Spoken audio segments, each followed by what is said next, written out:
Welcome to the Ad Work Not Worries podcast. We're back after a little bit of an extended vacation.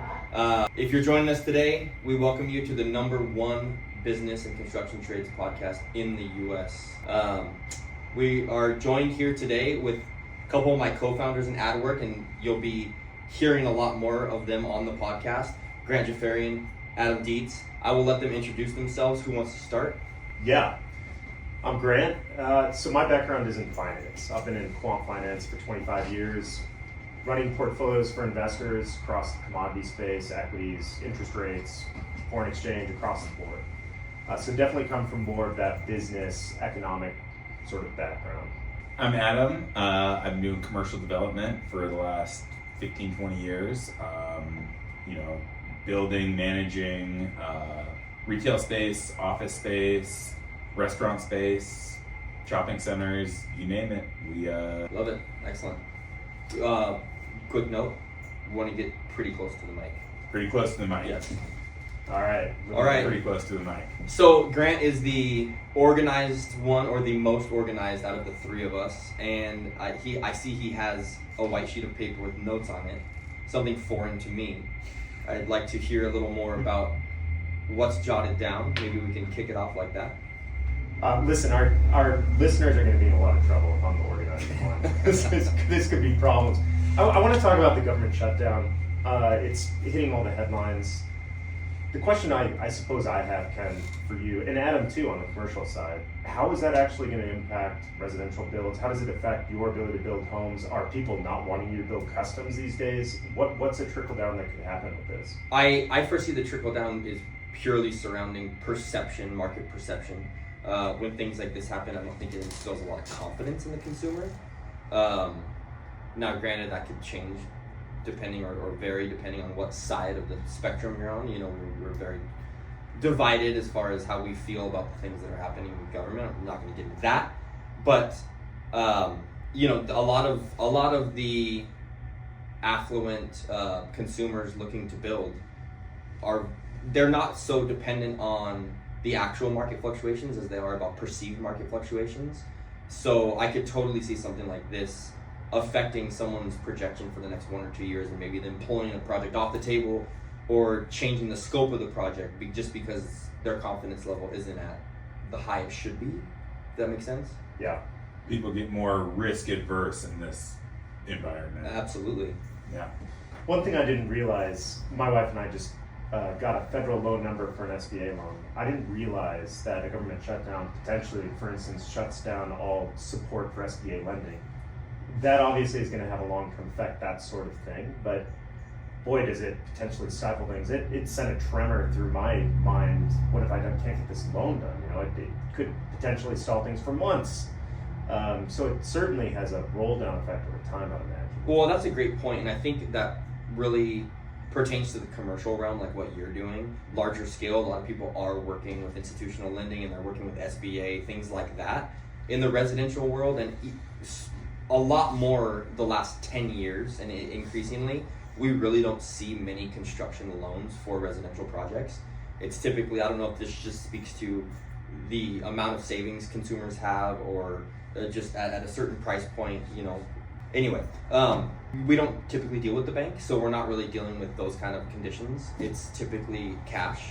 So the fluctuation we would see is when owners know that the market is softer or the sentiment's not great, they're going to just use that to their advantage to try to get the best price possible. That's more what we see in the residential realm, rather than projects getting completely taken off the table because of things like this. Same with interest rates in the commercial realm. A lot of projects are getting taken off of the table because numbers don't pencil out when you're paying 8%. Yeah. Yeah. We saw a lot of that. A lot of projects that stalled or stopped or went completely belly up when interest rates went up. That was a huge hit. Yeah. In my world, generally I feel like the consensus is going one of two directions with this whole thing, and what we've seen from a larger economic perspective. I hear folks worried about stagflation. You guys familiar with that term? So the idea of stagflation is inflation is going up to a degree that we really can't control it, and the economy is stalling, which is extremely problematic because, of course, theoretically, what you want to do to encourage economic expansion is lower rates. Obviously, we all know that, and we should talk a lot about where we think rates are going to go, maybe. But what happens when you really can't lower rates to battle a declining economy because you're worried about inflation? In a stagflation period, are asset prices also increasing while the economy's stalling? They're generally, that's less clear. Okay. It could certainly go one of two ways. You have inflation, which would theoretically increase the value of assets, but you have purchasing power also going down, which reduces the demand. So there's that supply versus demand sort of question that interacts with that. Okay. The other, I think, main school of thought is this economy right now is white hot. For instance, economic growth, I think, was well in excess of 3% at the last print. So 3% growth at the last print of GDP, that's extremely hot. On the other hand, I don't know if you guys noticed the amount of employment reduction we've had. We had a 26,000 loss of employer jobs in this last print. And just to keep in mind what that means, we generally have about, depending on how you measure it, 200,000 to 500,000 new jobs that we need as an economy to keep things balanced. So we have declining jobs available. We have increasing, obviously, folks that need to be employed, particularly young people. And that's all with the backdrop of somehow a white hot economy. So the other view would be, well, that's just going to continue. So you have the stagflation view on the one hand, and then you have this other white hot economy, but who's going to find a job on the other? It's difficult to reconcile. Talking about this white hot economy, I've heard statistics about, just that, the white hot economy, and what I heard was it is white hot. However, the top 3 to 5% are actually driving that economic growth. The gap is really divided. So although the economy seems white hot, the majority of the U.S. are actually negatively affected by the economy right now, and there's just so much excess in that realm of the I don't want to say the elite, whatever we would classify that as, that they're pumping a lot of money back into the economy.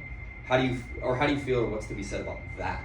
Okay, well, I'm going to add another data point that seems completely unrelated, but we know, for instance, in the trades, let's talk about the trades as a place of heavy employment. And if we have a slowdown in residential builds, if a government shutdown starts to ultimately, if it lasts long enough, stifle somewhat commercial builds, you're going to have less jobs available. And meanwhile, we have 25% of our trades folks are over the age of 55 right now in America. So we also have a retiring age group. So what exactly happens there when that employment goes down? The vast majority are already close to or near retirement. How are they gonna make ends meet? And then you don't have builds coming for the young guys, so those guys aren't gonna be established in the trades. I mean, I can imagine a scenario where 3, 4, 5 years down the road, all of a sudden we just have nobody willing to work the trades because the new guys never got a job because everything's slowed down and everybody else is retired. And those that retired, how do they survive in a heavily inflation-driven world? So I don't know. That would obviously be a bear case, a pessimistic case. I think increasingly you're seeing the tradespeople work later into their career, mid-60s, even early 70s. Now it's probably not them on their hands and knees or them crawling in a crawl space or doing whatever they're doing, but they're running their companies later and later into their twilight years. Also, I think the nature of the business the last 20 years has been pretty fruitful for those boomer type age employers and people running these companies. So they're probably sitting on a pretty decent war chest or stack of cash from those last couple decades.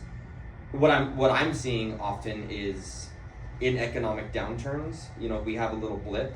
A lot of those 55 plus, 60 plus take their cash, check out, move to somewhere that's a little cheaper, and just pull themselves completely out of the game.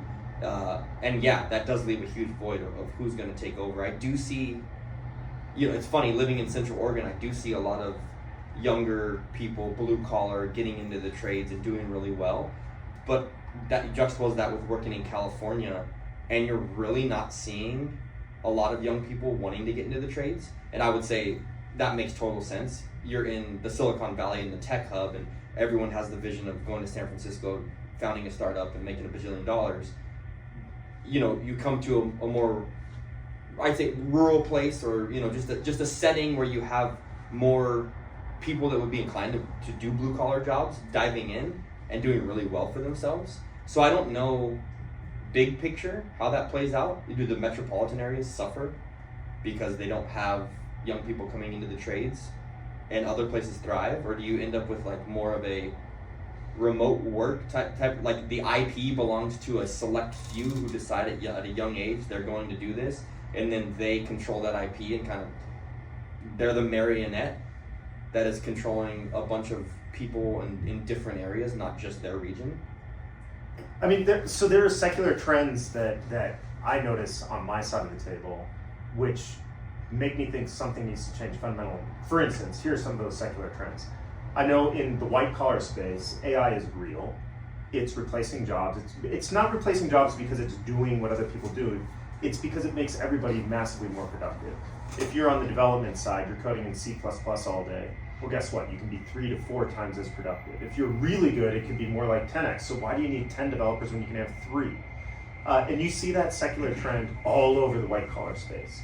At the same time, though, you have, I forgot the other 2 points I was going to make. That's a great thing about a podcast. Yes. No, my college buddy has said the same thing. He's a programmer. He got his, degree in computer science and design or something like that, and he said we just aren't hiring junior programmers anymore. It's like, why would you? We can get AI to do everything that we're hiring these, 22-year-olds to do, and we don't pay them. We, blah blah blah. He does see some problem in the future when, he's in his 40s going well, what's going to happen in 20 years when we have no programmers coming up? But they're kind of the idea that AI will probably solve that problem too. Well, but I think it just spurs different fields, and maybe it compresses the existing workforce. But I can give you 2 examples. One example I heard in software engineering. So AI can write basic software. This is happening. However, what's popping up is these farms of consultants that basically come in, charge $500 to $1,000 an hour, and they take the AI code that the AI is spitting out, and they're able to comprise it together, make it sync, and then write a top layer of code to actually achieve what you want to achieve. Because what AI can't do right now is, you could say, make me a web page that does X, Y, Z, but it's not going to take that and then integrate it to like a complex member database that gives you this kind of back end stat tracking, whatever it is. So these consultants charging a ton of money are coming in and basically having to take all the pieces of AI and put it together like a puzzle, and then also patch it with real code made by a human. And I also saw this just recently, the last couple of days, dealing with my attorney. We had talked about a little bit what I was going through with this employment thing, laying someone off and having to do a severance agreement. Sent the severance agreement to the person that was laid off, and immediately that evening he sent something back to my attorney saying, here's red lines from my attorney. My attorney sniffed out within 10 minutes that it was completely ChatGPT generated. He was able to know, based on the responses he was getting, without a doubt, that it was ChatGPT. So that human element when it comes to AI, I think we're quite a ways from. I mean, I don't know how far away we are. Your first point of the integration and the farm of consultants, that seems like a great short-term job. But that's going to evaporate in months or years. You know what I mean? AI is going to advance to the point where that consultant isn't as necessary, Yeah, I know you guys are both much more bullish on this. Yeah. I'm dealing with the AI and seeing how the back end and how you have to prompt it. I think it's this fine art in talking to the AI and getting it to do what you want to do. And it seems like even though the AI may progress exponentially every month, if you don't know how to tell the AI exactly what you want in finite detail with a lot of nuance, that if you don't understand what it is you want because you don't have a programming background, for instance, how the hell do you prompt an AI to do what you want to do? Do you think it's going to be powerful enough for a layperson to go, build me Facebook, and it just does it? In like 24 months, yeah, I think it's. I mean, that's definitely. I think it's pretty close. I remember 3 years ago when AI was only in sci-fi and video games, and like to where we are now, that's a massive advancement. I feel like I'm in between you guys. I definitely don't think AI has any chance of replacing some of the complexity around my job or Adam's job or certainly your job in the trades. But it makes people more efficient. I think that's my point. You just need fewer people. You still need that human element. If you're really good at development, to go back to that example, you just need fewer people, but you still need yourself because you're quite good at coming in on the top and making sure it's accurate. I remember the other point I was going to make, the secular trend, which is private equity investment in the trades, which is on a huge uptick. If you think about it, if you said if you're 55 plus, you're looking to exit and ride off into the sunset. Here's the thing, what increases your exit? Probably your EBITDA goes up, right? Your net revenue increases. How you do that? You reduce your costs. That's the one variable you can control, which means you're probably hiring less.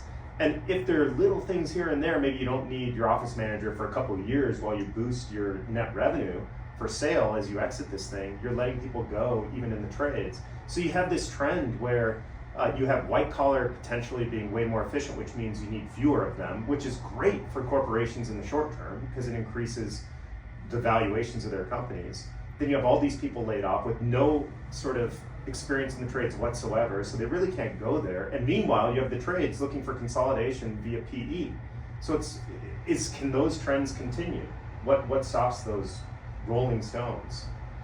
Yeah, I think what popped in my head while you were saying all that is I think what it's going to do is it's definitely going to cause a consolidation and it's going to cause a shift, and what that shift is I don't know. But I think as it pertains to the white collar trades and blue collar trades, is AI ever going to go out to a house and replace a toilet? Of course not. Of course not. Or is it going to run a home run circuit from a new bath fan to the panel? It's not going to do these physical tasks. I mean, who knows? Maybe Elon's robots will eventually, but I think we're a ways a fucking way. But what I think is going to happen is, and I think it's a call to action for a lot of people in the white collar realm and the blue collar realm, who are in like not the physical touch and feel aspect, but are in the management or in the back end, the office. It's going to make mediocre employees much less mediocre. And it creates an opportunity for the mediocre or the great or the good employees to really spend this time right now hunkering down and refining their skill and becoming a master at their skill, whatever it is, whether you're the office manager, you're a project manager, you're an estimator, you're a software engineer. I think the best will be irreplaceable, but the mediocre will be a dime a dozen. So I think the real thing is you need to make yourself stand out that much more. Mediocre is not going to be acceptable for much longer because of AI. Maybe this is a twist in the conversation, but this makes me wonder if, I don't know, the good old days of what you did in the summers as a kid, figuring out what you want to do with your life has shifted. And what I mean by that is when I was 18 and I was home for summer after my first year of undergrad, I worked construction. I built a house with a guy I knew in the neighborhood. It was incredible. It was awesome. And stuff like the hazing was real. We should tell some hazing stories back. It was just fun. You know, now I get contacted all the time by kids in undergrad, and they're like, what big, Fortune 500 company can I get an internship with? Nobody is thinking they want to be in the trades. And this is in the context of losing jobs. So the mediocrity, how do these kids set themselves aside when we now have ingrained in them over the last 10 to 20 years that they're not good enough if they're not working for a Fortune 500 company in an internship, that maybe it's good enough to work for that guy that remodeled your kitchen last summer and spending a summer working for him. Well, as the pendulum always shifts, I would say this is a pendulum shift. This AI boom has affected predominantly white collar, and I hope that what it does is it changes the long-term perception of what it means to be in the blue collar trades, because for the longest time, I mean, look, my grandpa worked as a baker. That's as blue collar as it gets. His whole life, bought a house, went on vacations, probably never made more than $40,000 a year. But that was at a time where that was a respectable job, and he living on his street was the other person who worked at the Cadillac factory, the other person who painted cabinets, and the other person who did this, that, or the other, intermixed with the professional type. But like to your point, at that time or like a little further ahead in time than that, but when we would go out and do blue collar jobs in the summer, it was like, you get to learn something, you get to work hard. You kind of had your grandpa on your back going, get out there and work your ass off. You give it 110% if you're going to do something. This is how you work. That quickly changed in the last couple of decades to, hey, son or daughter, go work doing this blue collar construction thing because I want you to learn what you don't want to do. It's almost like a punishment. Yes. I want you to have a perspective. Go get your law degree or your engineering degree, or go try to work in PE. Degree, yeah, absolutely. So that needs to shift first if we're going to get people back into the blue collar trades, because there's been quite a bit of shame surrounding it for the past few decades. In a sense, trade school needs to be a way more viable and like positive option. I don't know. I didn't go to high school with anyone that was like excited to go to trade school, and it should be half the people you go to high school with are headed to trade school after high school. And maybe that's an angle towards this PE investment stuff, right? If they're rolling up all of the local painters into a big company, you can talk to that kid and you can be like, look, these things aren't mutually exclusive. You learn to be a good painter, and that doesn't mean you're a painter for the rest of your life. Not that there's anything wrong with that, but hey, get good enough that you hire a couple people, and you might have an exit, or you might have the ability to acquire and become quite something, out of this. You can franchise this. You can do whatever. Yeah, absolutely. I think that's the new blue collar goal. You work hard, build a company, try to keep your books in line, because one day those doors are going to open and there's going to be a blue collar shirt and a Patagonia vest walking towards your receptionist. Have you seen some of these things happen? So has this happened? So no, all joking aside, not to you, maybe. 100%. Really? Oh, really? I get hit up all the time. As a builder, you're really not marketable to a PE because you're so heavily relationship based, and I think it's such building custom homes, especially like the high-end residential side. It's such a niche thing that's like, you are the company. There's too many moving parts for you to ever put a perfect process in place. It's very personal. I don't know how a PE would ever make sense of that. That's why they're rolling up HVAC companies, electrical companies, specifically surrounding service. They're not looking for the electrical companies that are going out and serving generals. They're looking for plumbing service, HVAC service, the handyman stuff like we've talked about. Stuff that easily makes sense and can be repeatable at scale. That's what they want. And yes, a lot of my buddies are getting hit up. I talked to my electrician, Nick, who I featured early in the podcast in one of the little crash call I did. He says he's getting hit up multiple times a week. So when I look at those things, obviously I'm white-collar W-2 earner my whole life, I think, how much is involved in this?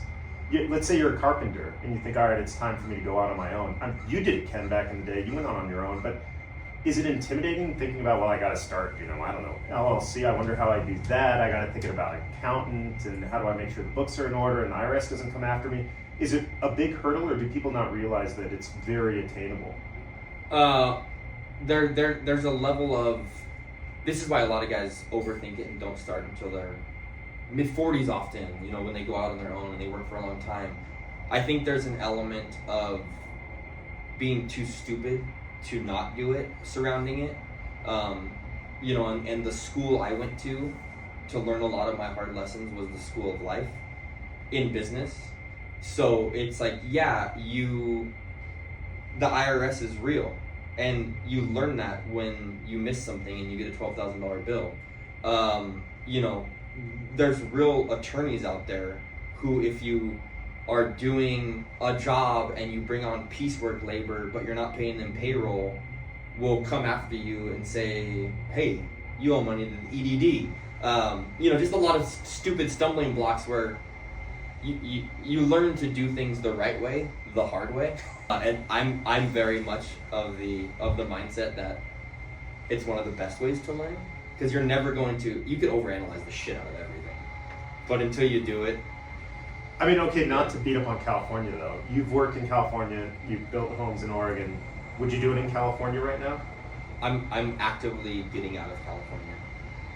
I do not like building in California. I love building in Oregon.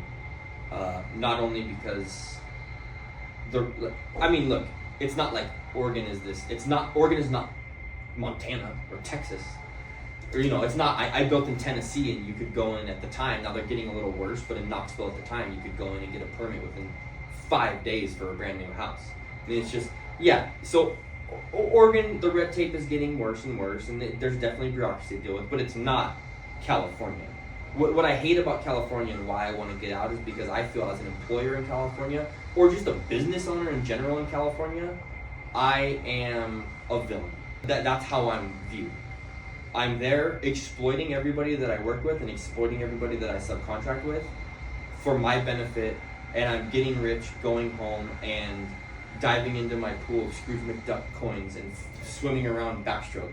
This is how I feel in California, and I hate it. Yeah, I mean, you're not the only one that feels that way in California. You're not the only one that feels like it's really hard to work in California right now.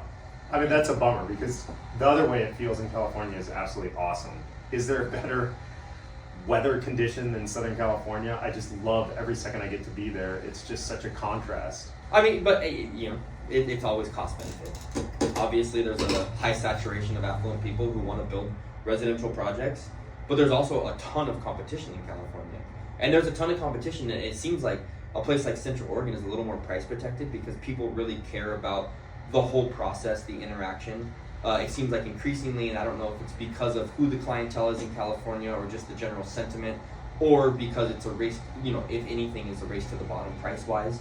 There's new builders popping up every day, new subs popping up every day, and it seems like more and more clients aren't making decisions based on who could perform the job the best.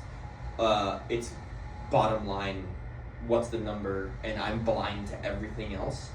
So it's getting harder and harder to compete. You mean like potential custom home builder clients would come and they're just going to price you against 3-4 other bids and just simply go with the cheapest one? Yeah, and maybe it is they want to use you because you have a good relationship. And don't get me wrong, there's the clients out there that want what they want. They're willing to pay whatever it takes to get that done because they want the right quality. That does exist, obviously. But the majority, I feel like, yes, it's wild fluctuations in pricing where you don't see that so much in Central Oregon. When someone goes and sends it to a builder for 3 bids for their 5,000 square foot house, you're likely going to have 3 bids that are within 5 to 10% of each other because it's, number one, you're dealing with a lot of same subs. Number two, everyone's pricing accurately. In California, that 5,000 foot house, I could price it at $3 million and someone else could price it at 1.8. And then it's an argument about why they're so much cheaper and how I can get my number down. And it's completely oblivious to the details. That's very, very common. That makes perfect sense to me. That sort of thing happens all the time in my line of work, where you quote a certain expectation around the soft cost of something, but the way you're measuring it is wildly different, and it's almost impossible to standardize. How do you standardize? I mean, does that happen to subs too, where you get subs bids and they just completely price these things differently because they're looking at the project from a different perspective, and you just don't have time to look at that estimate, for instance, thoroughly, and so you don't really know what you're hiring when you hire it? Does that ever happen? I mean, typically, like we, for instance, would work with the same pool of subs often, Yeah. and you kind of know generally based on the project size how the pricing should fall. I think the biggest concern, and we just yesterday we were having a little conference group chat with my construction company here. What happens, I think what's easy to fall victim to is competing with yourself, where you price something out and then you start to, before you even go to the client, you start questioning your pricing, and then you start manipulating and changing your pricing or going back to subs and trying to get better pricing before the client has even seen what you have to offer. You're negotiating against yourself. 100%. Don't do that. No, but it's super easy to fall into that trap. Back when I was a much younger man, I was a dog trainer, and I fell victim to this aspect where I would price things for people. I'd have a bunch of estimates out there. Bend is not a hugely big town, and people would end up talking to each other, and if my estimating wasn't dead on accurate, it's like, hey, why is their bid 10% cheaper than my bid, and why is this, and I ended up, basically negotiating against myself because I had enough bids out there and I wasn't standardized. It was all, pen and paper. I was filling out forms and like, oh, this is about, 300 feet of wire. Okay, that's, and it not having a standardized way to push out estimates to bid jobs really got me in some hot water at certain points, where I like didn't have that standardized way of estimating jobs. That's why I tend to go full transparency now when I bid. It's just sub bid, literally attached to my estimate.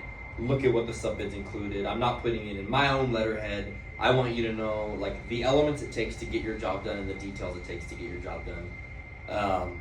Fixed prices, not for me. We're definitely do cost plus, full transparent, and I think that's the best plan of attack if you're looking to be honest about pricing and also, Well, people like to see that. I remember the first time I saw a bid that was like, here's the bid and here's our 18% markup, and I went like, what in the hell? You're telling me how much money you make? Like, that's insane. What are you doing? And now it seems relatively common to just like, here's everything's up front, you know? Yeah. It makes me feel better about the 18% I pay my barista every Sunday, I guess. Well, I think one tradition we can start here on the podcast maybe is addressing some sort of extension of what we talked about in the way of stories. So I mentioned, for instance, it just came to mind, hazing in the construction trades. Any good stories come to mind, Ken, of hazing experiences when you were going through it in the early stages, and what do we need to do to bring this sort of stuff back? I mean, I wouldn't necessarily say hazing specifically, but so I started working in the trades young, doing the summer thing, working for some people I know, through high school and in college as well, until I just fully went out on my own. Not a specific hazing event, but I would say something you're going to encounter is you get a lot of characters in construction.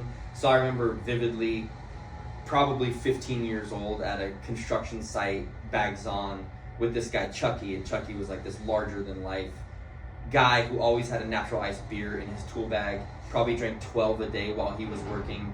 He had a gunshot wound in his stomach from when his brother shot him when he was 8 years old. And to show it off, he would always work wearing a crop top t-shirt that he cut. And Chucky would talk like this, Chucky. Like Chucky was the kind of guy that you go to the job site and he said, hey Ken, his son's name was Jimmy. Jimmy's goldfish died yesterday. I'm like, oh man, okay. Yeah, so I made him go to the bathroom with me and watching me flush it down the toilet because the kid needs to know everything needs to die. Everything but Chucky. So this was Chucky, and I never saw him eat. He had an 8-pack abs and his bullet hole, and just hammered natural ices all day.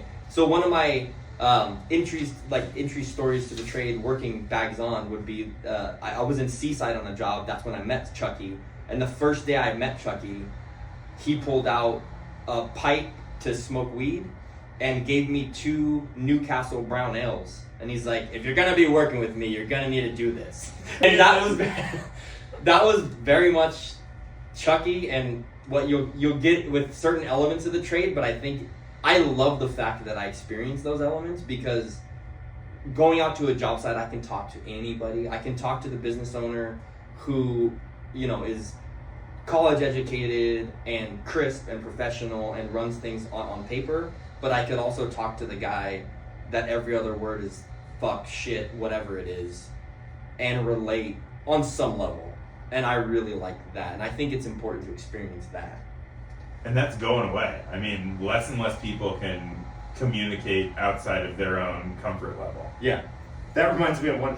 I mean, it's not that similar maybe, but when I was working Construction 18, we had this one kid that had no business being there, just kind of a troublemaker.